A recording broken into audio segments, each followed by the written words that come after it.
Students, तो आज हम करेंगे लिमिटेशंस ऑफ बोर मॉडल। तो लिमिटेशंस इस करने से पहले हमें ये पता होना चाहिए कि बोर ने आखिर बताया क्या था हमें। बोर ने हमें ये बताया था कि जो इलेक्ट्रॉन है वो एक ऑर्बिट में चारों तरफ क्या करता है, न्यूक्लियस के चारों तरफ ऑर्बिट पर मूव करता रहता है। तो उन्होंने बस इतना बताया था, लेकिन उनमें बहुत सारी कमियाँ थी। उनके जो इनकी थ्योरी थी उसके अंदर बहुत सारी कमियाँ थी। तो उसको हम लाइन वाइज एक एक करके डिटेल में उसको समझेंगे। तो देखो, फर्स्ट जो लिमिटेशन थी ना उनकी, वो थी कि it was only applicable for hydrogen and hydrogen like ions. समझना ध्यान से, hydrogen like ions. Like hydrogen तो है ही, हाइड्रोजन लाइक आयंस कौन कौन से हो गए? लिथियम प्लस, पहले helium plus lithium 2+ and beryllium 3+। मतलब क्या है कि जो आपने पढ़ा होगा atomic spectra of Bohr model पढ़ा होगा, है ना। तो उसके अंदर जो उन्होंने एटॉमिक स्पेक्ट्रा जो बताया था उन्होंने बोर मॉडल अपने, उसमें जो एप्लीकेबल था वो सिर्फ हाइड्रोजन के लिए था। हाइड्रोजन में कितने होते हैं? 1 इलेक्ट्रॉन होते हैं, और इन सब के अंदर भी 1 इलेक्ट्रॉन है। ठीक है, देखो 1 इलेक्ट्रॉन है और ये आयंस है, तो मतलब कि हीलियम है, सॉरी यहाँ पर। तो हीलियम में कितने इलेक्ट्रॉन होंगे? 2 इलेक्ट्रॉन होते हैं ऑर्बिट में, चारों तरफ 2 इलेक्ट्रॉन मूव करते रहते हैं। ठीक है, 1 इलेक्ट्रॉन यहाँ, 1 इलेक्ट्रॉन यहाँ। प्लस है, 1 इलेक्ट्रॉन हटा दोगे, 1 प्लस है, 1 इलेक्ट्रॉन हटा दोगे तो कितने बचेंगे यहाँ पर? 1 इलेक्ट्रॉन बचेगा हीलियम में। ठीक है, वहीं लिथियम में फर्स्ट में तो 2 इलेक्ट्रॉन होंगे, और फिर सेकंड वाली जो ऑर्बिट होगी यहाँ पर तीसरा इलेक्ट्रॉन यहाँ पर होगा। तो 2+ में तो हम 2 इलेक्ट्रॉन हटा देंगे तो 1 इलेक्ट्रॉन बचा।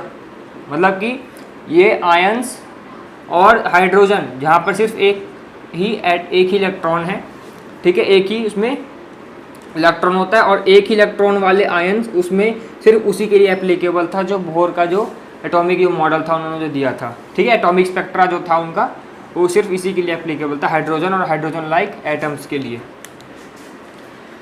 सेकंड जो पॉइंट है स्टूडेंट्स वो ये है कि he did not give the 3D view of atom. 3 dimensional atom का जो व्यू है उन्होंने नहीं बताया।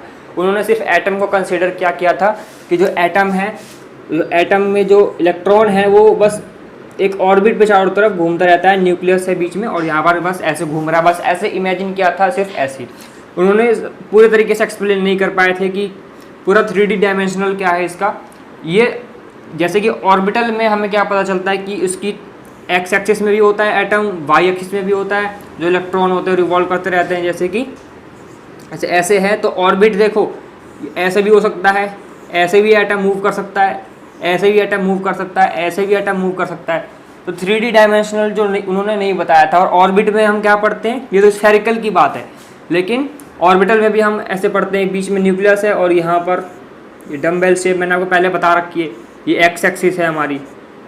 ठीक है, यहाँ पर ये वाई एक्सिस है, ये जेड एक्सिस हो जाएगी यहाँ पर ऐसे, तो ऐसे। ठीक है, तो ये मतलब कि एक्सप्लेन नहीं कर पाए थे अच्छी तरीके से, 3D dimensional view of atom नहीं एक्सप्लेन कर पाए। उन्होंने बस ऐसे कंसिडर किया था एक गोलाई डिस्क की तरह, एटम बस, इलेक्ट्रॉन बस ऐसे ही घूम रहा है यहाँ पर, तो ये एक्सप्लेन नहीं किया था। ठीक है, और थर्ड पॉइंट इसके बाद है कि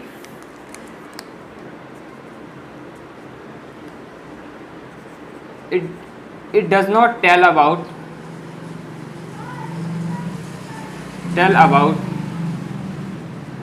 splitting of spectral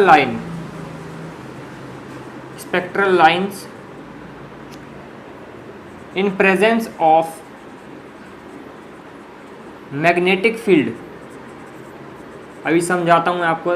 magnetic field जिसको हम जीमान इफेक्ट कहते हैं, ठीक है, एंड इलेक्ट्रिक फील्ड जिसको हम स्टार्क इफेक्ट कहते हैं।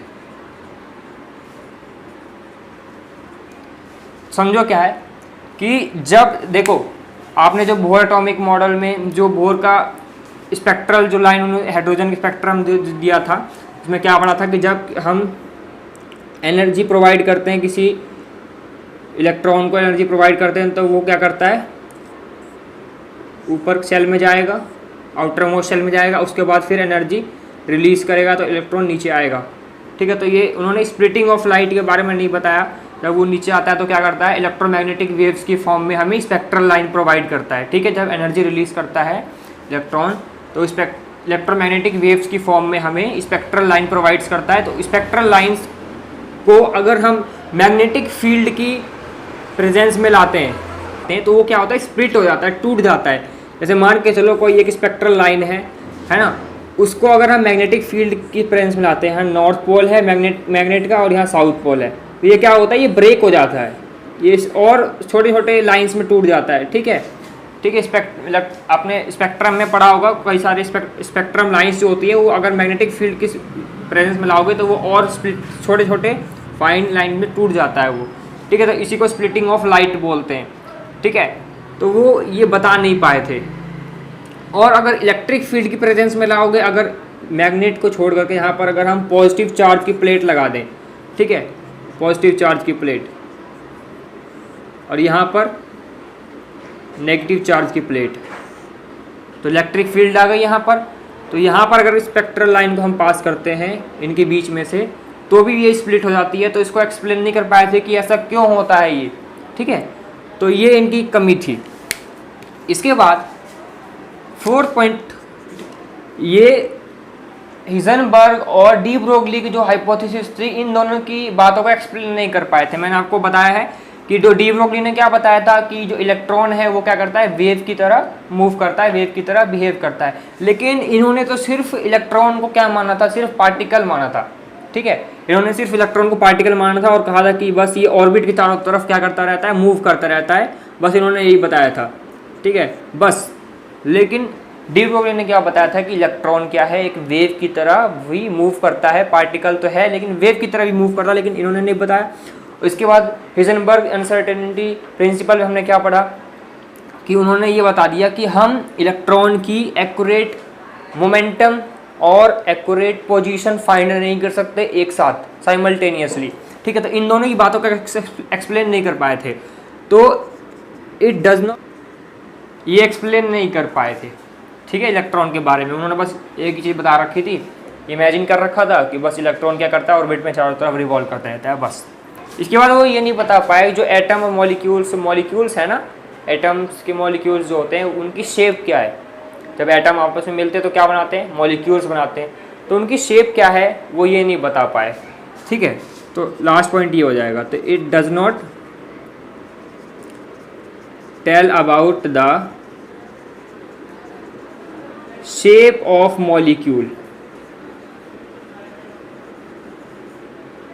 ठीक है, दोबारा से बता देता हूँ आपको। फर्स्ट पॉइंट में क्या बताया उन्होंने कि सिर्फ उनका जो एटॉमिक मॉडल था, सिर्फ हाइड्रोजन और हाइड्रोजन लाइक एटॉमिक स्पेक्ट्रम था जो उनका बोर का, वो किसके लिए था, सिर्फ hydrogen and hydrogen like ions के लिए, ये आयंस बोलते हैं इनको। ठीक है, देखो इसके बाद सेकंड पॉइंट में क्या था कि he did not give the 3 dimensional view of atom. उन्होंने सिर्फ एटम को एक प्लेनर की तरह कंसिडर किया था, बस ऑर्बिट में घूम रहा है बस, लेकिन 3D डायमेंशन नहीं दिया उन्होंने कि किस तरीके से नहीं बताया।